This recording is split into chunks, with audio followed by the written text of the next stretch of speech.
সব পক্ষের জন্য এখন আওয়ামী লীগ জাতীয় পার্টি মূল্যবান বস্তু হিসাবে দেখা দিয়েছে। সরকার যদি হঠাৎ করে দেখেন যে আওয়ামী লীগের সঙ্গে যোগাযোগ শুরু করেছে, জাতীয় পার্টিকে আবার কাছে টেনে নিয়েছে, কিচ্ছু করতে পারবেন না। ফলে এই দেশের উপর কর্তৃত্ব স্থাপন করার জন্য সকল পরাশক্তি, আমেরিকা বলেন, রাশিয়া বলেন, ইংল্যান্ড বলেন এবং সাম্প্রতিক সময় ভারত, পাকিস্তান সবাই চেষ্টা করে যাচ্ছে। তারই ধারাবাহিকতা এই মুহূর্তে চেষ্টার ক্ষেত্রে সবার উপরে রয়েছে আমেরিকা, তারপরে রয়েছে ভারত। আপনারা ইতিমধ্যে অনেকেই সন্দেহ করেছেন এবং অনেকে জানেন যে জুলাই আগস্ট বিপ্লবের নেপথ্যে বিদেশি শক্তি অনেক অপকর্ম করেছে। ইন ডিটেলস যাব না, শুধুমাত্র বাংলাদেশে যেটি জানাজানি হয়ে গেছে সেটা হলো স্নাইপার রাইফেল। এটা দিয়ে গুলি করে অনেক মানুষকে হত্যা করা। এই কাজটি ছাত্র করেনি, তরুণ করেনি, আন্দোলনকারীরা করেনি, বিএনপি করেনি, জামাত করেনি। তাহলে কারা করেছে? এই ধরনের রাইফেল বাংলাদেশে আসার কথা না, মিলিটারির নেই, পুলিশের নেই। তো কাজেই এগুলো নিয়ে অনেক কথা বলা যায়, অনেক সন্দেহ করা যায়। সরকার যখন ভালো একটা অবস্থানে পৌঁছবে নিঃসন্দেহে এগুলো নিয়ে আলাপ আলোচনা হবে। তো যা বলছিলাম যে এখন এই বাংলাদেশকে নিয়ে চক্রান্ত হচ্ছে, ভীষণ রকম চক্রান্ত হচ্ছে।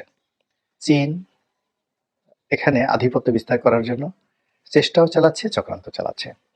চীনকে রুখে দেওয়ার জন্য ভারত চেষ্টাও চালাচ্ছে, চক্রান্ত চালাচ্ছে।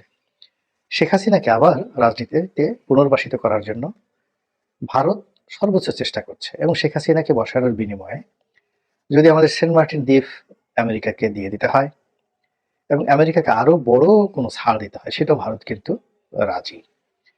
এবং এই কাজগুলো এমন একটা পর্যায়ে গিয়ে পৌঁছে গেছে যে বর্তমানে এই তত্ত্বাবধায়ক সরকার তারা দুর্বল অবস্থানে রয়েছে, তাদের পক্ষে এই বিষয়গুলো মোকাবেলা তো দূরের কথা, অনুধাবন করার মতো অবস্থা তাদের নেই। ফলে দিনের পর দিন পুরো পরিস্থিতি জটিল থেকে জটিলতর হচ্ছে। আর এই জটিলতার কারণেই আমাদের যে রাজনীতির ধারাবাহিকতা, যেমন ধরুন জামাতের সঙ্গে কারো বন্ধুত্ব তো হয়নি, বরং আগে যে সম্পর্কটা ছিল সেই সম্পর্কটা আরো খারাপ হয়েছে। তাহলে বিএনপির সঙ্গে জামাতের সম্পর্ক খারাপ হলো, জামাতের সঙ্গে ইসলামপন্থীদের সম্পর্ক খারাপ হয়ে গেল। এরপর ধরুন মাঠের যারা এই মুহূর্তে আওয়ামী লীগ ছাড়া অন্য রাজনৈতিক দলগুলো আছে, তাদের প্রায় সবার সঙ্গেই বর্তমান সরকার, ইউনিট সরকারের সম্পর্ক খারাপ হয়ে গেছে, ভীষণ রকম খারাপ হয়ে গেছে। এমনকি সমন্বয়কদের মধ্যেও একটা বিরাট শ্রেণী রয়েছে যারা এখন আর ডক্টর মোহাম্মদ ইউনূস, তার সরকার, তার আপনজন, এমনকি ডক্টর আসিফ নজরুলকেও আগের মতো বিশ্বাস করেন না, সম্মান করেন না এবং তাদের সাথে যোগাযোগ রক্ষা করেন না। ফলে কি হলো? সব পক্ষের জন্য এখন আওয়ামী লীগ জাতীয় পার্টি মূল্যবান বস্তু হিসাবে দেখা দিয়েছে। সরকার যদি হঠাৎ করে দেখেন যে আওয়ামী লীগের সঙ্গে যোগাযোগ শুরু করেছে, জাতীয় পার্টিকে আবার কাছে টেনে নিয়েছে, কিচ্ছু করতে পারবেন না।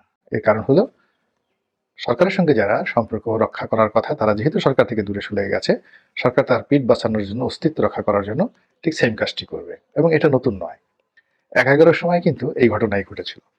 ১১ ঘটেছিল, যে কোনো কারণে ১১ ঘটেছিল, কিন্তু ১১ যারা কুশীলব তারা সবাই কিন্তু বিএনপির প্রতি sympathized ছিলেন এবং তারা যখন দেখলেন যে তারা আর পারছেন না, তখন তারা বিএনপির হাতে ক্ষমতা হস্তান্তর করার জন্য চেষ্টা চালাচ্ছেন।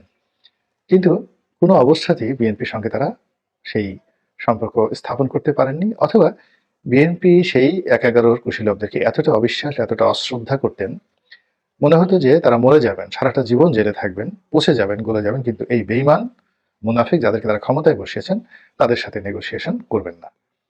তখন তারা বাধ্য হয়ে আওয়ামী লীগের সঙ্গে নেগোসিয়েশন করে। এখনো ঠিক একই অবস্থা। ডক্টর মোহাম্মদ ইউনূসের সঙ্গে আওয়ামী লীগের দৃশ্যত দাকুমা সম্পর্ক এবং আওয়ামী লীগকে ক্ষমতাচ্যুত করে এই সরকারই ক্ষমতায় এসেছে, কিন্তু দেখা গেল সেই আওয়ামী লীগের সঙ্গে এই সরকারের হয়তো খুব দ্রুত বন্ধুত্ব হয়ে যাবে, নেগোসিয়েশন হয়ে যাবে এবং বাকি দলগুলো সব একেবারে যাকে বলা হয় আকাশের দিকে তাকিয়ে তারা গোনা ছাড়া তাদের আর কোনো উপায় থাকবে না। এই রাজনৈতিক সমীকরণ একবার নয়, দুইবার নয়, বহুবার এই বাংলাদেশে ঘটেছে, বহুবার ঘটেছে। আমি উদাহরণ, জাস্ট একটা উদাহরণ দিলাম 1/11-এর, কিন্তু একই উদাহরণ আমি আরো 10টা দিতে পারবো। দ্বিতীয়ত, বিএনপির সঙ্গে আওয়ামী লীগের, অর্থাৎ এখন এই যে অন্যান্য দলগুলোর মধ্যে যে ঐক্য, সেই ঐক্যর যে জায়গাটি এটি বন্ধ হয়ে গেছে এবং এই ঐক্য আর হবে না। এই ঐক্য আর হবে না, এর কারণ হলো জনাব তারেক রহমান সাহেব নিচে নামতে নামতে নামতে নামতে এমন একটা জায়গায় নিচে নেমেছেন যে রাস্তার ছোট ছোট দলগুলো, যাদের সঙ্গে দেখা গেল জামাতের একজন রোকন যাদের সঙ্গে কথা বলেন না এক টেবিলে বসে, এমন সব লোকদেরকে জনাব তারেক রহমান সাহেব লন্ডনে টেলিফোন করেন, তাদের সাথে নিয়মিত কথাবার্তা বলেন, তাদেরকে রাজনৈতিক সঙ্গী বন্ধু বানানোর জন্য তিনি চেষ্টা করেন। মানে বিএনপি কেবলমাত্র আওয়ামী লীগকে মোকাবেলা করার জন্য রাজনৈতিকভাবে যতটা নিচে নামা সম্ভব, যতটা ছাড় দেওয়া সম্ভব, তার সর্বোচ্চ তারা দিয়ে যাচ্ছে। তারা মাহমুদুর রহমান মান্না সাহেবের মতো মানুষ, ভিপি নুরের মতো মানুষ থেকে শুরু করে আরো অনেকের সঙ্গে, আসম আব্দুর রফের মতো মানুষ অনেকের সঙ্গে বন্ধুত্ব করার চেষ্টা চালাচ্ছেন এবং তাদেরকে যথেষ্ট ছাড় দিয়েছেন। কিন্তু এটা এখনো পর্যন্ত বিএনপির জন্য কোনো সুফল বয়ে নিয়ে এসেছে এরকম কোনো সিঙ্গেল নজির নেই। ফলে এটি আগামীতে শত্রুতায় পরিণত হওয়া সময়ের ব্যাপার, খুব দ্রুত। এই গেল এক। তখন বিএনপি কি করবে? অতীতে যেভাবে হয়েছে, আওয়ামী লীগের সঙ্গে সমঝোতা করেছে, এরশাদ জমানায় করেছে, জিয়াউর রহমানের জমানাতে হয়েছে, জিয়াউর রহমান অনেকের সাথে সমঝোতা করার চেষ্টা করেছে, কিন্তু কার্যকরভাবে আওয়ামী লীগ বিহীন বাংলাদেশে তারা জনগণকে সামাল দেওয়ার জন্য, বহির্বিশ্বে সামাল দেওয়ার জন্য তিনি বিকল্প কোনো শক্তিকে দাঁড় করাতে পারেননি। ফলে বাধ্য হয়ে তাকে কিন্তু আওয়ামী লীগের সঙ্গে সমঝোতা করতে হয়েছে। আওয়ামী লীগের এ টিম নামানো হয়েছে, বি টিম নামানো হয়েছে, সি টিম নামানো হয়েছে। তারপরে সর্বশেষ শেখ হাসিনাকে আনা হয়েছে রাজনীতির একটা স্ট্যাবল পজিশন করার জন্য। এরশাদের জামানাতেও তাই। এরশাদ প্রথমে আওয়ামী লীগকে শত্রু মনে করেছে, বিএনপিকে শত্রু মনে করেছে। তো তারা প্রথমে জামাতকে কাছে নিয়েছে, এখন ডক্টর ইউনূস যেভাবে নিয়েছে, কিন্তু পরে দেখা গেল শুধু জামাতকে দিয়ে সামাল দেওয়া যায় না। এরপর তারা আওয়ামী লীগকে নিয়েছে, কিন্তু পরবর্তীতে দেখা গেল থাকতে পারেনি এবং ওই সময় বিএনপিকে সবাই মিলে আক্রমণ করেছে। কিন্তু সময়ের পরিক্রমায় জামাত, বিএনপি, আওয়ামী লীগ সব কিন্তু এক হয়ে গেছে, বন্ধু হয়ে গেছে। এরকম অসংখ্য ভাগ, মানে যারা একে অপরের শিরচ্ছেদ করার জন্য, একে অপরের সর্বনাশ করার জন্য ঘুরে বেরিয়েছে, সেই সমস্ত মানুষই কালের বিবর্তনে বন্ধু হয়ে গেছে। এবং সেই দিক থেকে আগামীতে বিএনপির সঙ্গে আওয়ামী লীগের যে বন্ধুত্ব অতীতের যে কোনো সময়ের চেয়ে একটা বড় বন্ধুত্ব হতে পারে। আগে বলছিলাম যেন ভুলে না যান যে সরকারের সাথে আওয়ামী লীগের বন্ধুত্ব, জামাতের মানে জাতীয় পার্টির বন্ধুত্ব হতে পারে, আবার বিএনপির সঙ্গে আওয়ামী লীগের বন্ধুত্ব হতে পারে। আর এই জিনিসগুলো যদি হয় বাংলাদেশে, তাহলে বিদেশি যে চক্রান্ত, সেটা ভারতের বলেন কিংবা আমেরিকার বলেন, এটা সম্ভব হবে না। আমরা ঘুরে দাঁড়াবো, আমাদের অনেক ক্ষয়ক্ষতি হয়েছে, কিন্তু আমরা ঘুরে দাঁড়াবো।